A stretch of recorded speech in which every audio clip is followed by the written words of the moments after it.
तो नमस्कार प्यारे बच्चों, आज हम फिर मिले हैं और हमारा अध्याय चल रहा है वंशागति तथा विविधता के सिद्धांत, है ना, principles of heredity and variation.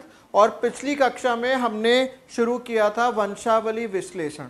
आपको चिन्ह बताए थे, 22-23 के करीब चिन्ह पढ़े थे और हमने दो वंशावली पढ़ी थी। एक तो थी एक थी ऑटोसोमल अप्रभावी और दूसरी थी ऑटोसोमल प्रभावी। ठीक है, आज हम पढ़ेंगे वंशावली नंबर 3। तो वंशावली संख्या 3, जैसे कि हमारा नियम है, अभी हम इसका नाम नहीं लिखेंगे, ठीक है, और हम यहां खाली एक लाइन छोड़ देंगे। ठीक है, अब मैं फटाफट ये वंशावली बना देता हूं आपके लिए।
देखिए बेटा, ये जो वंशावली है ये थोड़ी सी अलग हटकर है।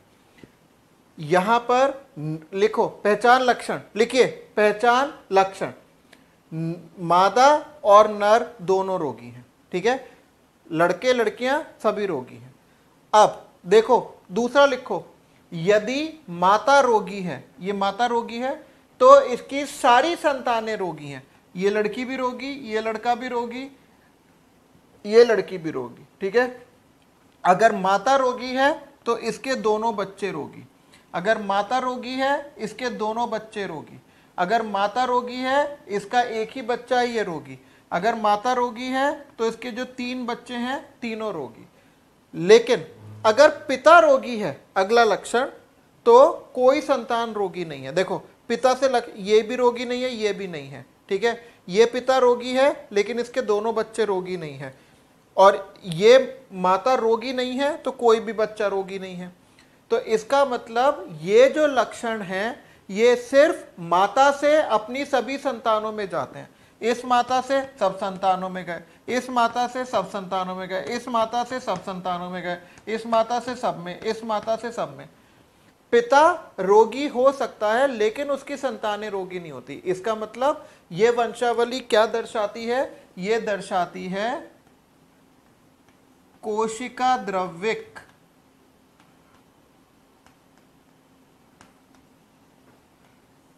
या मातृत्व वंशागति। आपको याद है टॉपिक हमने पढ़ा था, मातृत्व वंशागति माने मैटरनल इनहेरिटेंस, साइटोप्लाज्मिक या मैटरनल या माइटोकॉन्ड्रियल, है ना, या माइटोकॉन्ड्रियल इनहेरिटेंस।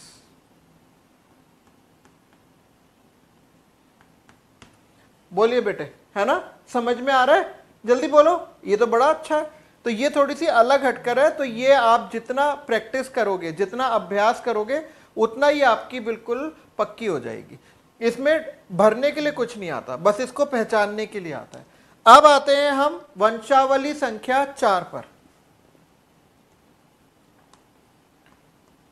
वंशावली संख्या 4, और इस पर भी हम लाइन छोड़ देते हैं। ये बहुत सरल प्रकार की है, तो देखते हैं।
देखिए, ये बहुत सरल प्रकार की वंशावली है। इसमें सबसे पहले लिखिए आप पहचान लक्षण।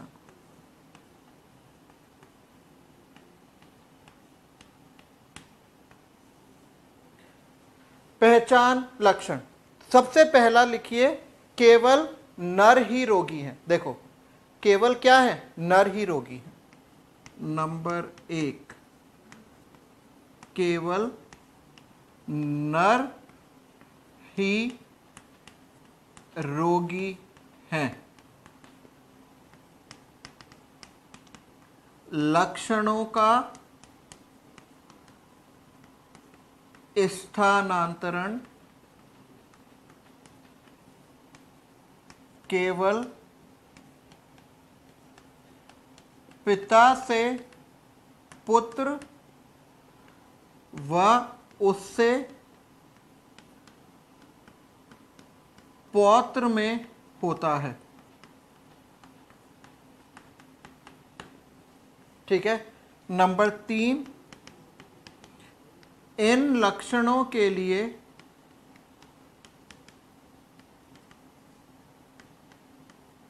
मादाएं ना ही रोगी होती हैं,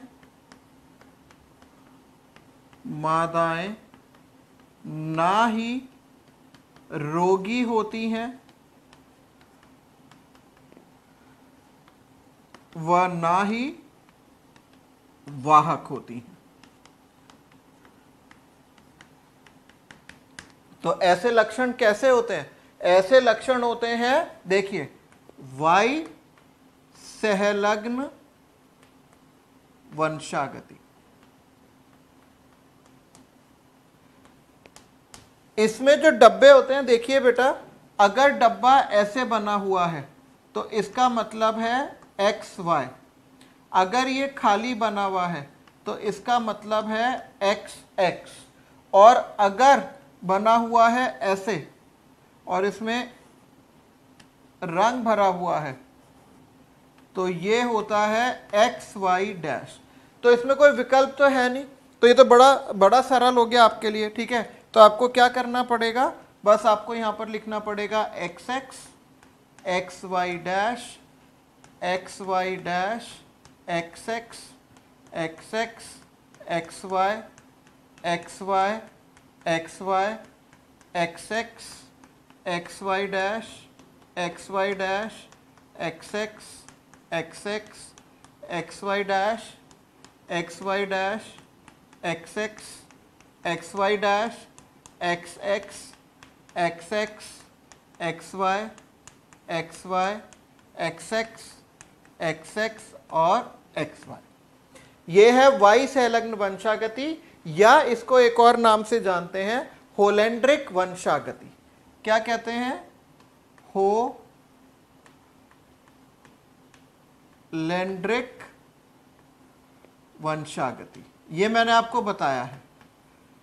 तो अब तक हमने 4 वंशावली पढ़ी हुई है, जिसमें से हमने पढ़ी है ऑटोसोमल अप्रभावी, ऑटोसोमल प्रभावी, कोशिका द्रव्य की मात्रत्व नंबर 3, और नंबर 4 एक्स संलग्न। अब देखिए इधर बढ़ते हैं आगे, हमारी वंशावली नंबर 5 और 6 पर।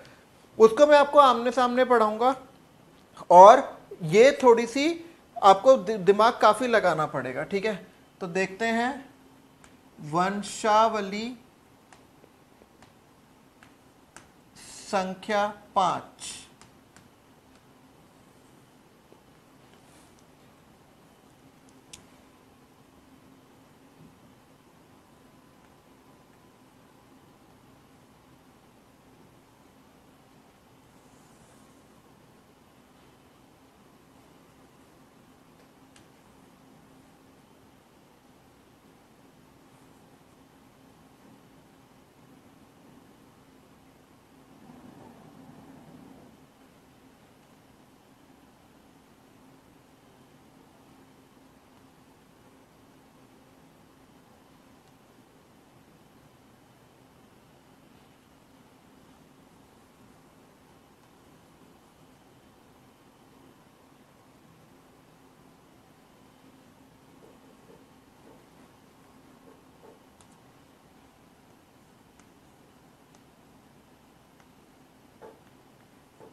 आप भी साथ साथ में बनाते रहिए, ताकि मैं इसमें आपको थोड़ा भाग हल करके बताऊंगा और थोड़ा आपके लिए छोड़ूंगा, फिर उसको चेक कर लेंगे। ठीक है, तो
ठीक है, तो सबसे पहले इसमें आप लिखेंगे पहचान लक्षण।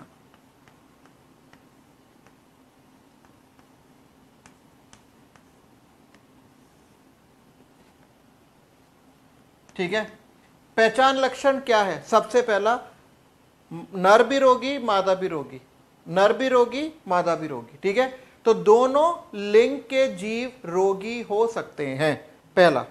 दूसरा, देखो ये सामान्य माता है, सामान्य पिता है, लेकिन इनका रोगी पुत्र है। समझ में आया? सामान्य पिता है, सामान्य माता है, इनका पुत्र रोगी है। समझ में आया? तो इसका मतलब पहला लक्षण है नर व मादा दोनों रोगी हो सकते हैं।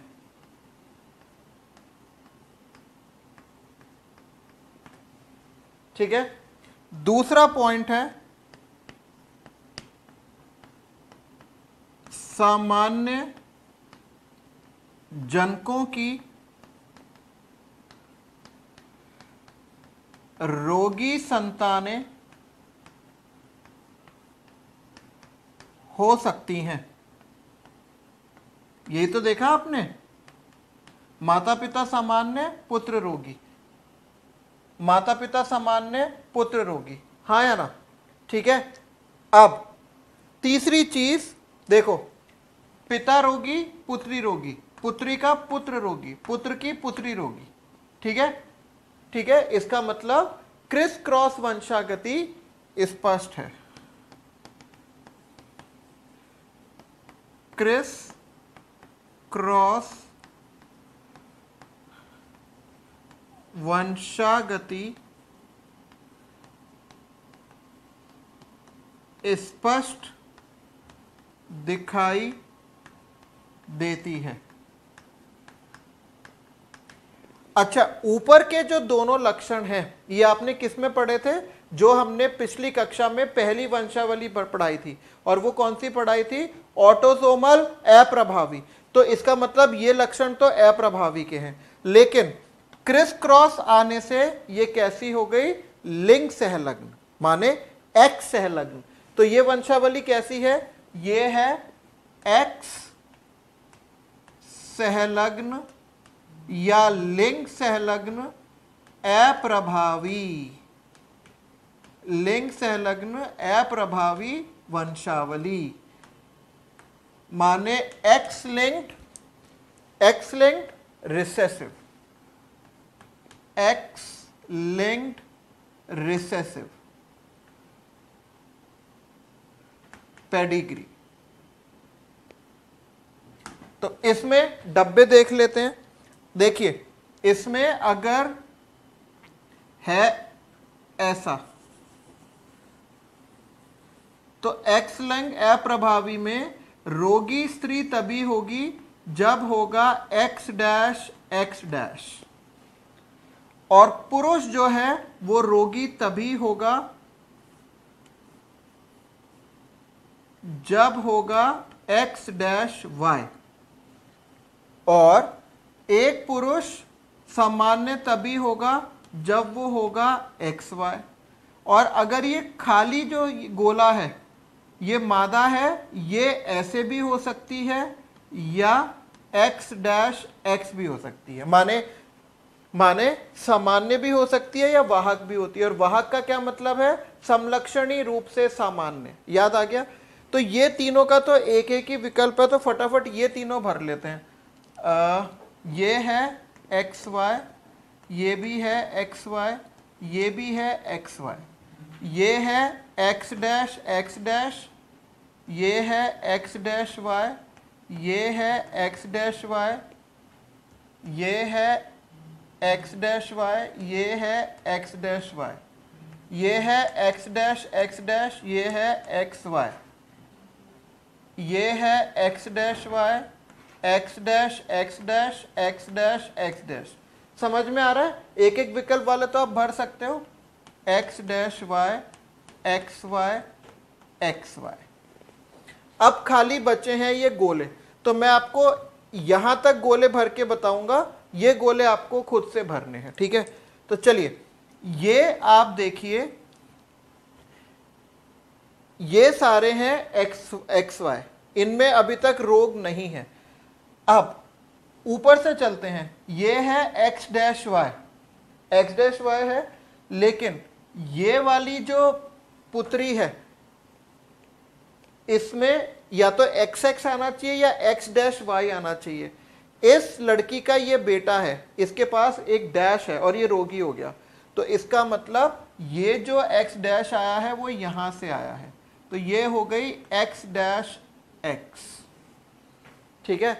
अब ये इसकी बेटी है, ये एक्स एक्स भी हो सकती है या एक्स डैश एक्स भी हो सकती है, तो ये इसमें रोग नहीं है, और ये भी दोनों हो सकती है, एक्स एक्स भी हो सकती है और एक्स डैश एक्स भी हो सकती है। समझ में आया? अब चलते हैं इधर, ये इसके पास दो एक्स वाले डैश हैं, तो एक एक्स डैश पिता से आया है, एक माता से, तो माता हो जाएगी एक्स डैश एक्स, ठीक है। अब इधर आते हैं, ये रोगी पुत्री है, तो एक एक्स डैश यहां से आया होगा, एक यहां से आया होगा, तो ये हो गई एक्स डैश एक्स। अब इन दोनों पुत्रियों की बात करते हैं, क्योंकि इनकी मां रोगी है तो दोनों पर डैश है, लेकिन ये रोगी नहीं है और पिता सामान्य है, तो एक्स डैश एक्स और एक्स डैश एक्स, ऐसे।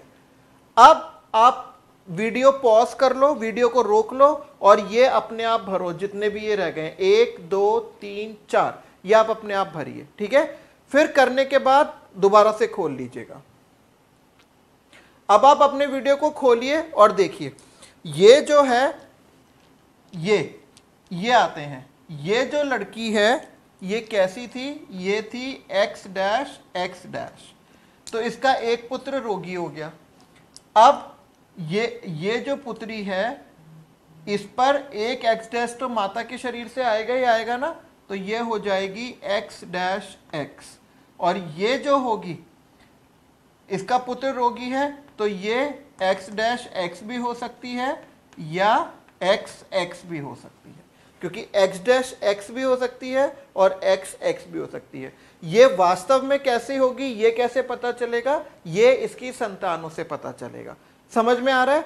अब इधर आइए, ये दोनों रोगी हैं, तो रोगी पुत्रियां कैसे हो सकती हैं, एक एक्स डैश पिता से आएगा और एक एक्स डैश यहां से आएगा, लेकिन ये रोगी नहीं है तो एक्स डैश नहीं हो सकती, एक्स डैश एक्स होगी। हमें ये बनाने आने चाहिए, तो आप कैसा भी कठोर से कठोर प्रश्न आ जाए वो आप आराम से कर पाएंगे। अब बात करते हैं इनकी, ये एक्स डैश नहीं हो सकती, अगर ये एक्स डैश होती तो ये रोगी होती। तो इनकी एक पुत्री रोगी है, एक पुत्र रोगी है, लेकिन एक पुत्री सामान्य है, तो इस पुत्री के पास एक्स डैश पिता से आया है, तो माता क्या होगी, एक्स डैश एक्स। तो इस तरीके से ये है आपकी एक्स संलग्न अप्रभावी लक्षण को दर्शाने वाली वंशावली। ये ऑटोसोमल अप्रभावी से सिर्फ इस बात में देखो, इस पॉइंट से तीसरे बिंदु से फर्क हो सकती है, ये सिर्फ इस बात पे फर्क हो सकती है। और कई बार प्रश्नों में ऐसा होता है कि कोई वंशावली दी जाती है, वो एक्स संलग्न अप्रभावी भी हो सकती है और ऑटोसोमल अप्रभावी भी हो सकती है, ये आपके अभ्यास करने पर निर्भर रहेगा। आज हम ये वंशावली पूरी कर लेंगे और ये हमारा जो पाठ है ये भी पूरा हो जाएगा। आप वंशावली पे ज्यादा से ज्यादा प्रश्न कीजिए, और आपको कोई भी अगर उलझन आए, डाउट आए, तो आप अपने कमेंट सेक्शन में ये जो प्रश्न है वो डाल देना, हम इसका उत्तर देने की कोशिश करेंगे, ठीक है। चलिए, अब है आखिरी वंशावली, वंशावली नंबर, वंशावली संख्या 6।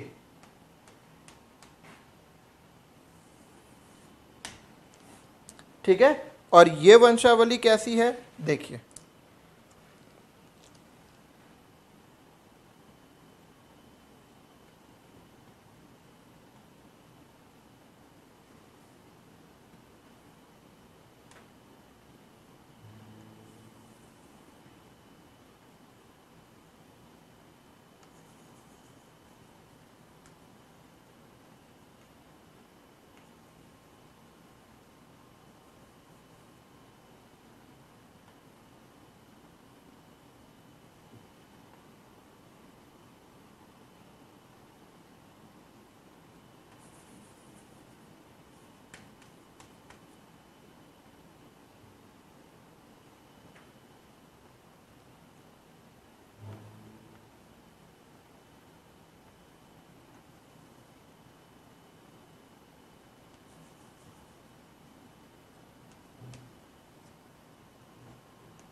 ठीक है, तो अब देखें, अब हम लिखते हैं इसके पहचान लक्षण।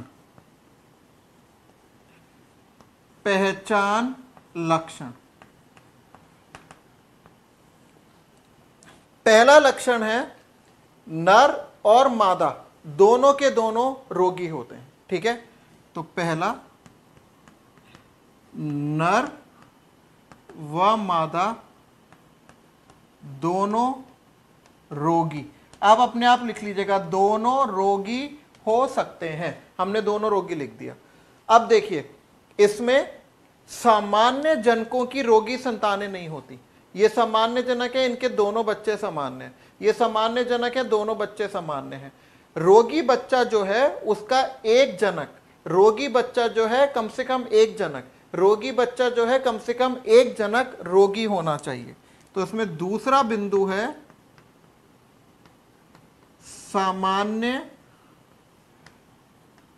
जनकों की रोगी संतानें नहीं हो सकती। आगे आप अपने आप लिख लेना, एक संतान को रोगी होने के लिए कम से कम एक या दोनों जनकों का रोगी होना चाहिए। ठीक है, तीसरा बिंदु जो है वो है क्रिस क्रॉस वंशागति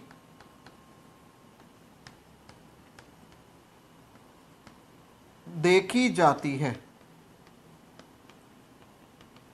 देखो, पिता पुत्री, इसका पुत्र इसकी पुत्री, हो गया क्रिस क्रॉस।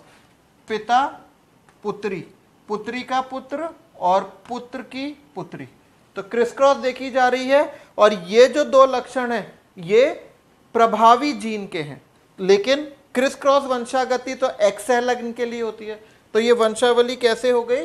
ये हो गई एक्स संलग्न प्रभावी वंशावली,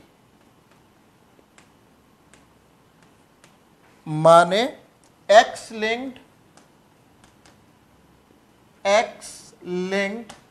डोमिनेंट।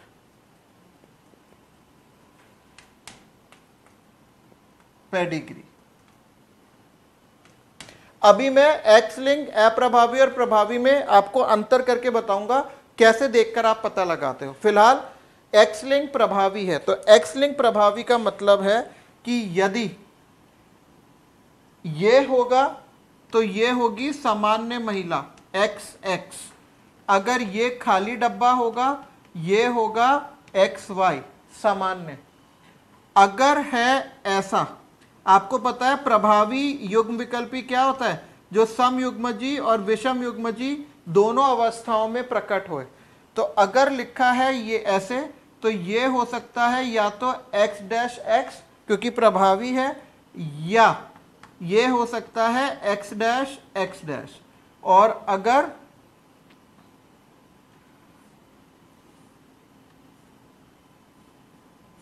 ये होता है तो ये होता है x डैश y।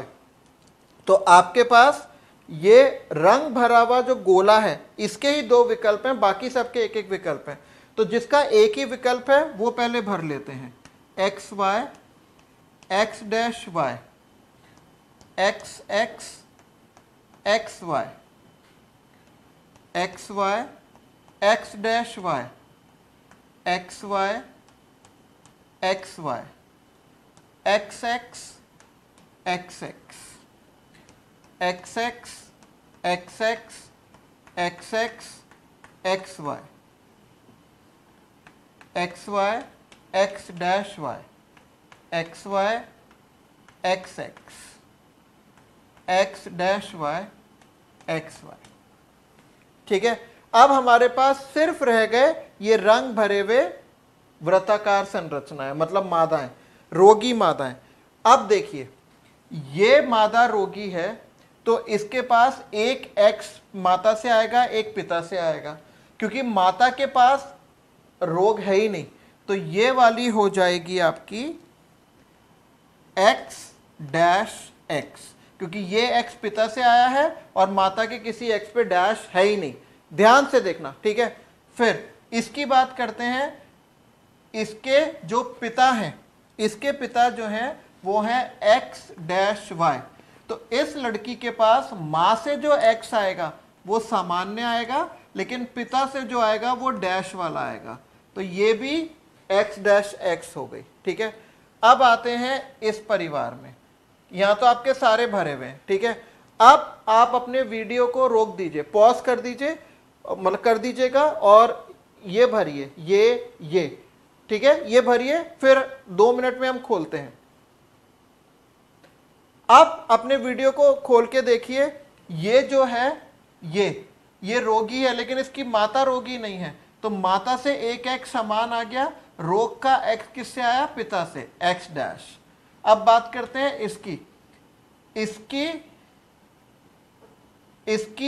इसका एक लड़का सामान्य है, एक रोगी है ना। अगर इसके दोनों x डैश होते तो कोई भी लड़का सामान्य नहीं होता, तो ये हो जाएगी x डैश x, और ये इसका एक लड़का रोगी है, लड़की भी रोगी है, लेकिन इसकी माता सामान्य है, तो माता से एक x आएगा और पिता से आएगा एक x डैश। तो इस तरीके से सब भरेगा, नहीं ये रह गया, ये x डैश y है, ये ऐसा है, इसके पिता सामान्य है, तो पिता सामान्य है तो एक x पिता से और डैश वाला माता से। तो ये आपकी पूरी जो वंशावली है ये भरी गई। असल में इन दोनों वंशावली, देखो इधर आपको एक ही स्क्रीन में ये और ये दिखाई दे रहा है, देखो इन दोनों में क्या फर्क है। इधर पिता रोगी है खाली, है ना, इधर खाली पिता रोगी है, तो पिता के रोगी होने से ये लड़की रोगी है, लेकिन ये माता इसकी वाहक है, ठीक है। इधर ये पिता रोगी है, लड़की तभी रोगी है जब माता वाहक और पिता रोगी है, ठीक है। अकेली माता के रोगी होने से सिर्फ पुत्र रोगी होता है। अगर माता के पूर्ण रोगी होने से केवल पुत्र रोगी होता है, पुत्री रोगी नहीं होती है, तो यह होता है एक्स सहलग्न अप्रभावी। लेकिन इधर माता के रोगी होने से, देखो पिता रोगी नहीं है, ऐसे ही यहां माता रोगी है, पिता रोगी नहीं है, लेकिन फिर खाली पुत्र रोगी है। यहां माता ही रोगी है और ये पिता रोगी नहीं है, लेकिन ये पुत्र भी रोगी है और ये पुत्री भी रोगी है। इस चीज से आप समझ सकते हो कि ये प्रभावी है और ये अप्रभावी है, ठीक है। या फिर अकेले पुत्र के रोगी होने से क्या होगा, पुत्र के रोगी होने से, ये इसमें देखते हैं, खाली पुत्र के रोगी होने से पुत्रियां रोगी हो सकती हैं, ठीक है। यहां पर माता की रोगी होने से पुत्र और पुत्रियां दोनों रोगी हो सकते हैं। तो ये अंतर अगर आपको समझ में आ जाता है तो आप किसी भी प्रकार की जो वंशावली है वो आप कर सकते हैं, ठीक है बेटा, समझ में आ रही हैं चीजें, ठीक। चलिए अब हम बढ़ते हैं आगे। अब यहां पर आपकी वंशावली खत्म हुई और अब आपका जो 2 छोटे छोटे से टॉपिक बचे हैं वो हम पढ़ लेते हैं। एक टॉपिक है उसमें से जिसे आप कहते हैं गाइनेंड्रोमॉर्फ। ये हो गया आपका पूरा वंशावली। आपको बहुत अच्छे से जितनी भी तरह की वंशावली हो सकती हैं वो मैंने आपको समझा दी है, ठीक है। तो अब 2 छोटे छोटे शब्द हैं जिनका अर्थ मुझे आपको बताना है।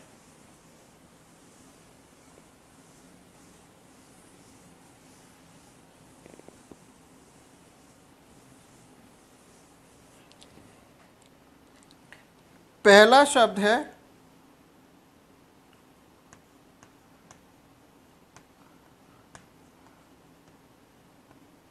गाइनेंड्रोमॉर्फ।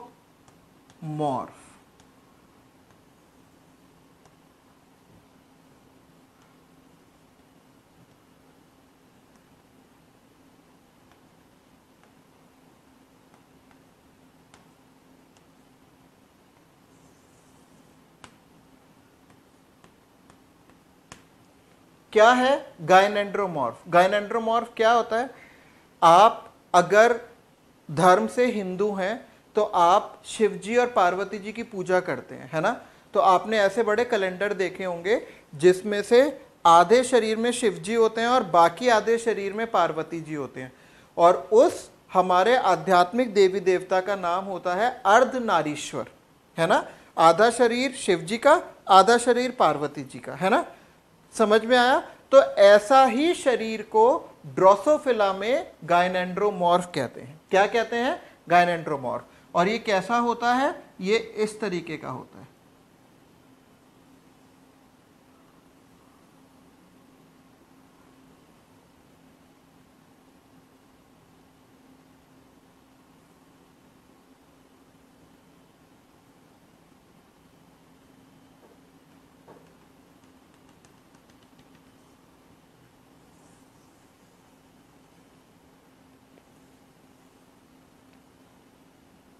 ये तो बेटा आप ऐसे लिख लीजिए कि ये सिर्फ किस में पाया जाता है, ड्रोसोफिला में। ड्रोसोफिला माने फल मक्खी, ड्रोसोफिला मेलानोगास्टर। ड्रोसोफिला में काया का आधा शरीर जो है, जो पार्श्विक शरीर है, लेटरल साइड है, वो मादा की है और शेष आधा शरीर नर का है। तो ये वाला जो शरीर होता है ये होता है XX माने मादा, माने ऐसा चिन्ह लगा सकते हैं। और ये वाला जो आधा शरीर होता है ये होता है XO माने नर, और इसको आप ऐसे लगा सकते हैं, ठीक है। तो इस तरह की काया में आधा आधा पार्श्वीय भाग मादा का और आधा नर का होता है। इसको हम कहते हैं द्विपार्श्वीय गैनेंड्रोमॉर्फ। इसका दूसरा नाम है द्विपार्श्वीय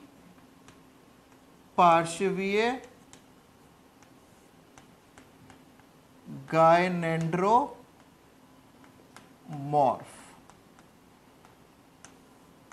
माने बाइलेटरल गायनेंड्रोमॉर्फ।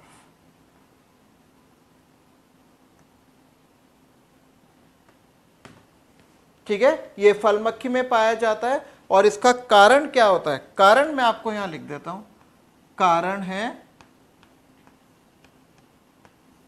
कारण क्या है, आपको मैंने उत्परिवर्तन पढ़ाए थे ना, उसमें कारण बताया था। इसका कारण है कि मध्यावस्था पट्टिका पर, मध्यावस्था पट्टिका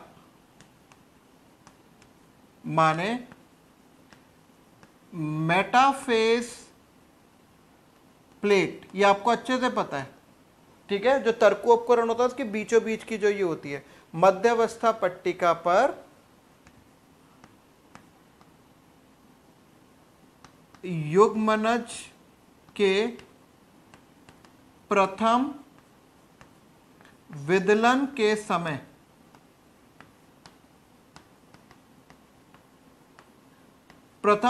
के समय क्या होगा, X गुणसूत्र का ह्रास हो जाएगा, ठीक है।